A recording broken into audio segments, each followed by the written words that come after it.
Samedi 10 juillet 2021, lors de la conférence de presse du film La Fracture au Festival de Cannes. Pio Marmaille eut des mots forts envers Emmanuel Macron, qui ne cesse depuis d'être repris et commenté. Certains y voient une polémique, mais en est-ce vraiment une? Le Festival de Cannes ne serait pas le Festival de Cannes sans son lot de polémiques. Encore faut-il être certain que cela en soit une. Samedi 10 juillet 2021, toute l'équipe du film La Fracture, réalisée par Catherine Corsini, a participé à une conférence de presse, au lendemain de sa montée des marches durant laquelle Marina Foï et Pio Marmaille s'étaient montrés particulièrement déchaînés. Un moment d'amusement sur le tapis rouge du Palais des Festivals, qui se veut d'ordinaire un peu plus solennel. À chacun sa façon de monter les mythiques marches. Dans La Fracture, Pio Marmaille incarne un gilet jaune prénommé Yann, qui se retrouve dans un service d'urgence au bord de l'asphyxie. Après avoir été blessé lors d'une manifestation, il a été touché par une grenade tirée par les forces de l'ordre alors qu'il conduisait son camion.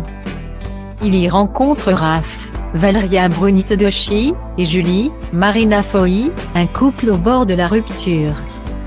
L'hôpital, sous pression, doit fermer ses portes. Le personnel est débordé. Une nuit qui s'annonce alors bien longue.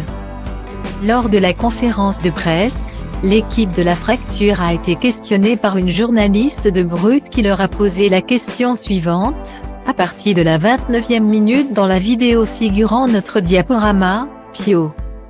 Dans le film, vous avez beaucoup de choses à dire à Emmanuel Macron. Toute l'équipe. J'aurais aimé savoir si vous aviez des choses à dire à Emmanuel Macron et s'il vous invitait pour voir le film à l'Élysée, qu'auriez-vous envie de lui dire? Marmaille a alors pris la parole. J'ai pas grand-chose à dire à pas grand monde. Certainement pas à Emmanuel Macron. Je ne donne de leçons à personne, en tant qu'acteur je n'ai rien à montrer à personne. A-t-il débuté sa réponse. Cela dit, ce que j'estime, c'est que c'est fort ce que j'essaie de raconter en jouant ce mec. Il y a cet endroit de la révolte qui m'a toujours été assez intime, qui touche de l'ordre de l'intime. De l'individu. Comme on pousse les gens à un moment de fragilité et de violence pareil. C'est sûr qu'il y a un moment il y a une maladresse qui peut surgir, un moment un peu de dureté. De révolte dure, brute. Moi c'est ça que j'ai essayé de raconter, comment on essaie de s'accrocher au réel quand on est poussé dans un endroit de fragilité totale. Et c'est alors que Pio Marmaille a poursuivi, encore une fois, Macron, j'aimerais bien aller chez lui en passant par les chiottes et les tuyaux et lui péter la gueule. Ça évidemment, un peu comme tout le monde dans l'absolu, mais ce qui est intéressant c'est de se dire comment on raconte cette révolte. Autant de mots qui ne cessent d'être repris depuis que Pio Marmaille les a prononcés.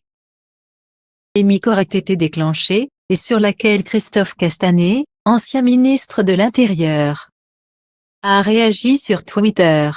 L'appel à la violence n'a sa place nulle part, et votre statut d'artiste ne le rend ni plus intelligent ni plus acceptable. C'est même l'inverse, vous remportez la palme du propos le plus vulgaire, a-t-il écrit. Or, les mots prononcés par Pio Marmaille sont en réalité une référence à son personnage dans La Fracture.